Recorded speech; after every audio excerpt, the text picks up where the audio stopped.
dossier de l'absurde.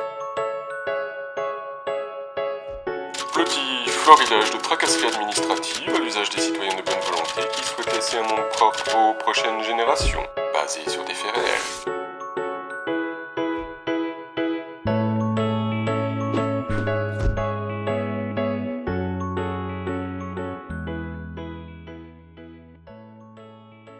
Mesdames et messieurs, bonjour. Bienvenue dans ce 4e numéro des dossiers de l'absurde. Aujourd'hui, découvrons comment, même en l'absence de frein juridique, l'administration peut invoquer n'importe quelle raison abracadabrante pour empêcher la pose de capteurs solaires. Soit la famille H, qui souhaite équiper son toit de 6 mètres carrés de capteurs thermiques solaires pour produire son eau chaude. Constatant en premier lieu que 2 de leurs voisins ont déjà effectué ce type d'installation, les H se disent que la leur ne devrait pas susciter beaucoup d'opposition.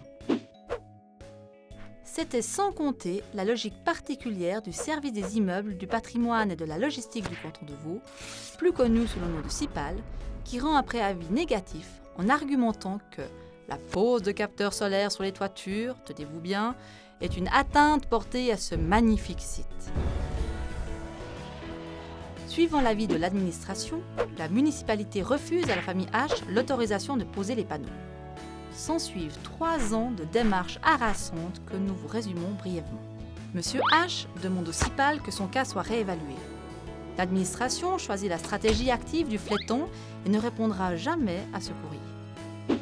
Le projet stagne pendant 3 mois. Après un nouveau courrier à la municipalité, celle-ci argumente que la surface de 6 mètres carrés est trop grande. Le propriétaire fait un projet à 5 mètres carrés et la municipalité décide de lui octroyer son autorisation. C'est alors que la section des monuments historiques oppose son veto à la décision. L'autorisation est donc suspendue. Une entrevue est organisée avec la commission consultative pour la pose des panneaux solaires qui aboutit à l'exigence du CIPAL d'une mise à l'enquête que la famille H devra payer de sa poche. 10 personnes se seront quand même déplacées pour 6 mètres carrés. Après un délai légal de 6 semaines, le projet ne reçoit pas d'opposition. Le CIPAL exige encore un pourtour en fer-blanterie de cuivre et que l'implantation soit intégrée au toit dans toute sa largeur.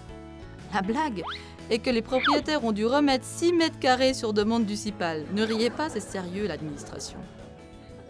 Au final, la subvention accordée pour l'installation par le service de l'environnement et de l'énergie ne couvrira même pas les frais administratifs et ceux de la mise à l'enquête. Résultat des courses. Il aura fallu plus de 3 ans à la famille H et plus de 20 courriers ou divers services cantonaux pour pouvoir enfin installer 6 mètres carrés de panneaux solaires sur son toit. Et ce, alors même qu'il est écrit noir sur blanc dans la loi vaudoise sur l'énergie que, la loi favorise le recours aux énergies renouvelables. La loi peut-être, mais pas l'administration visiblement.